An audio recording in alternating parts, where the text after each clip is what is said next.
Hey guys, welcome back to another episode of Great Men Taking Over the World.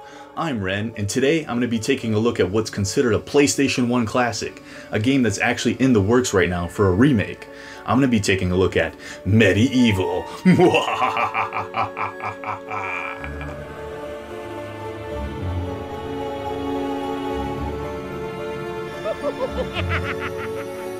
I first played this game back in the late 90s on a PlayStation Underground demo disc and thought it was a fun little action-adventure platforming game.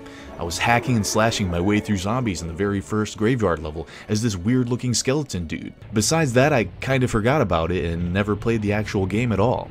I was too busy with the big hitters like the Resident Evils or Metal Gear Solid and so on. I then remembered this game much later on and wanted to give it a proper go because of those short but fond memories of the demo, much like with Nightmare Creatures. So fast forward to 2017 and we get a trailer for MediEvil Remake on the PlayStation 4 to be coming out sometime. This reignited my interest in the original game again, so right after my buddy Stuntman's 2017 going into 2018 New Year's party, I come home and decide to download it from the PlayStation Store. I began playing it and I was, no lies, still in a bit of an intoxicated state.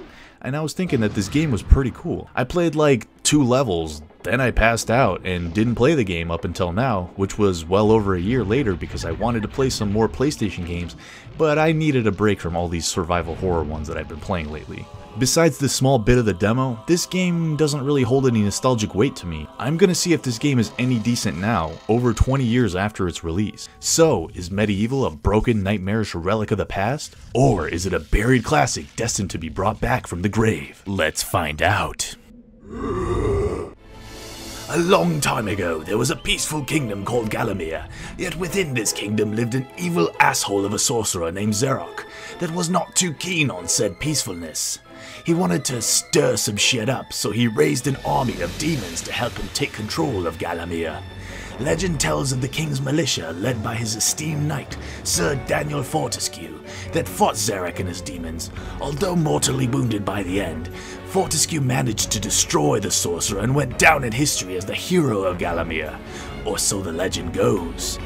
Actually, we find out that the real story was Sir Dan was killed by the very first arrow shot in battle by Xerok's army, and the king covered it up and deemed him a hero anyway. Xerok actually didn't die. He went into hiding, but he comes back 100 years later here with his demon army at it again, and this time casts a spell over the people of Galamir. Why didn't he use his sorcery to fix his face? Cause dude, you're one ugly motherfucker. In the process, he also accidentally wakes up Dan from his morbid slumber, but now he's just a pile of dust and bones. So here, Sir Dan is granted a chance at redemption, to actually defeat Xerok this time, and to be hailed the true hero of Galamir, allowing him to rightfully ascend to the Hall of Champions in the afterlife.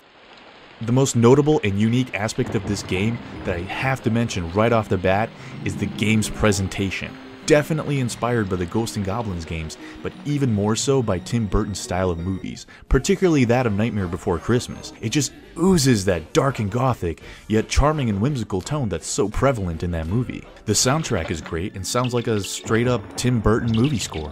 It really helps to create that rich, haunting atmosphere that this game is known for, immersing you into its weird, gothic, and twisted world. This is definitely a Halloween-themed experience, no doubt.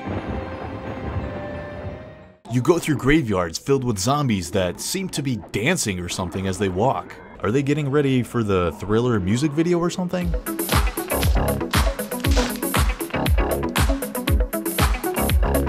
Then there's cool little details like those hands running around the level like Thing from Addams Family. And then there's some of my favorite levels like the brutishly gothic mausoleum filled with imps and traps galore, accompanied by an ominous organ theme echoing through the dark corridors a la Phantom of the Opera style.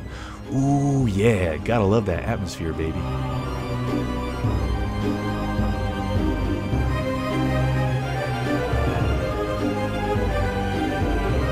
I loved the Sleeping Village as it was a different pace than the other levels. It felt slower and more puzzle-based. It also gave a creepy sense of a town being possessed as you find the townfolk controlled by Xerok. And they're rather belligerent to your presence, so you better watch your bony ass. And who could forget those creepy-ass grandmas prancing around, swinging their frying pans in a maniacal manner while saying, la la la la la, la la la la la, ah! Hey, at least thanks to this game, I know how to get in the mood to cook some food.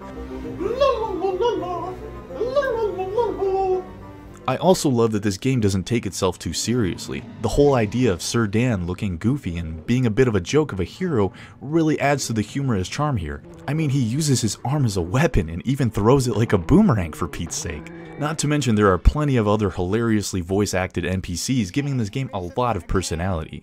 You have helped to free all the fairy people from the clutches of the filthy and scum. The style of this game is awesome, but the graphics themselves aren't impressive, even for a PlayStation 1 game. I mean, look at these witches. Oh boy, talk about looking hit. The gameplay is a pretty straightforward mix of exploration, hack and slash, puzzles, and platforming. For the most part, it mixes it all pretty well to make a fun game. You'll be exploring the levels, generally looking for runes that work as keys to help you get to the end of the stage. There are plenty of enemies, zombies, imps, all sorts of ghouls and ghosts that you kill with various weapons you collect throughout the game. You start with a small sword. Small? This looks pretty damn big if you ask me. And then you get other things like projectiles, hammers, axes, etc., which can aid you not only against specific enemies, but in puzzles as well. I like that they threw in a puzzle element here too, giving the game some nice variety. Most are pretty straightforward, while others require to think a little, and then a few of them are just downright cryptic, if you know what I mean.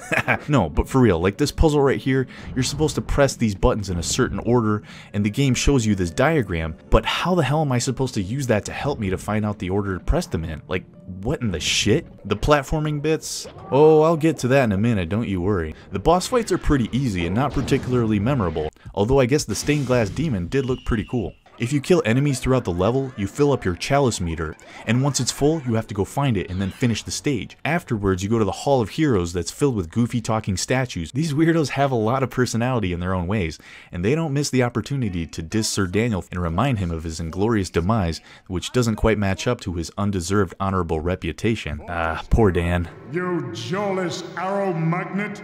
These statues offer you new weapons and upgrades, so it's pretty worth your while to collect these chalices in each level. It's funny that the statues ask if you even want their offerings. I mean, why the hell did I bother to collect these damn chalices, you morons? Of course I want them. Just give me those frickin' items. Easily the worst part of the game is the shitty camera. You have control of it in most situations, but I honestly wouldn't really call it control. You feel like you're fighting with the damn thing all the time as it gets stuck on everything and has difficulty turning when you want it to. It's pretty garbage. Coming in at a close second to the worst part of the game are the shitty controls.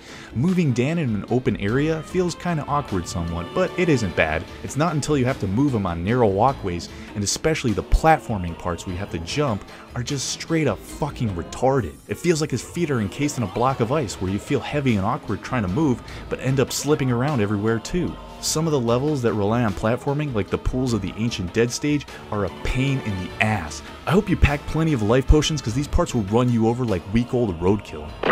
I know they wanted to make this game themed with the undead and all, but why the hell did they have to kill the fucking camera and controls too? Sheesh. Luckily, these aspects didn't kill my enjoyment of the game, as the good outweighs the bad, but damn did it make it frustrating sometimes. Good old early 3D games, am I right? You collect life bottles that increases your health capacity over time. The annoying thing is when you beat a level, your life doesn't reset to full.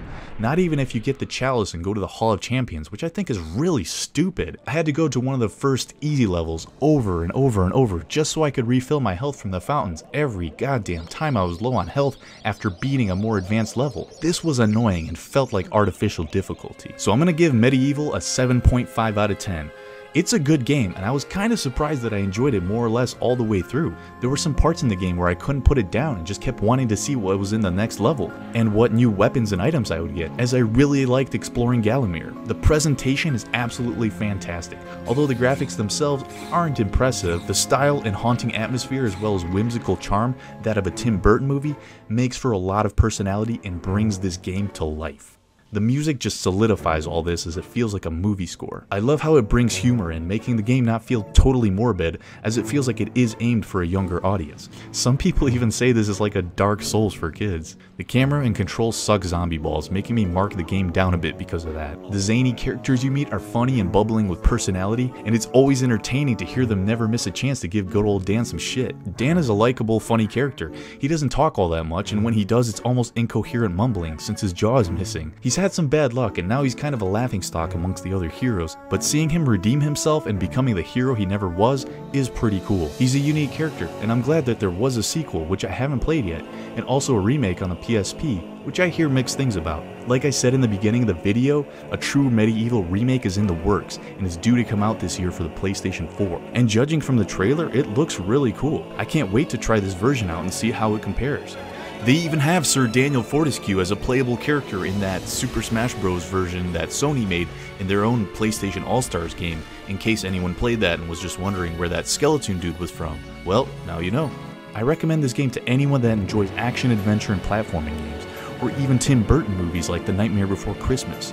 Of course, you could just wait until the remake comes out to avoid the camera and control issues, cause that shit's gonna be dope as hell. Man, here's another game I wish I played beyond just the demo back in the day. As a kid, I would have absolutely loved this. It would have made to be a perfect nostalgic game to look back to from the good old PlayStation 1 days. Cheers to you, Sir Daniel Fortescue, and the world of MediEvil for creating a unique, charming, and memorable experience.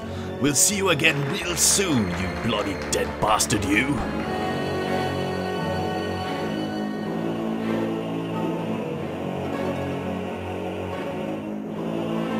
So guys, thanks for joining me on another episode where I took a look at MediEvil, a game that I now consider a PlayStation classic myself. Hell, I actually am pretty excited for the remake, and yeah, it's gonna be sweet. You guys let me know what you think of MediEvil in the comments below. Drop a like if you enjoyed this video. Subscribe to the channel if you haven't already. It really helps us grow and keep bringing you cool content like this. And also be sure to follow us on social media. And so until the next episode, guys, adios amigos.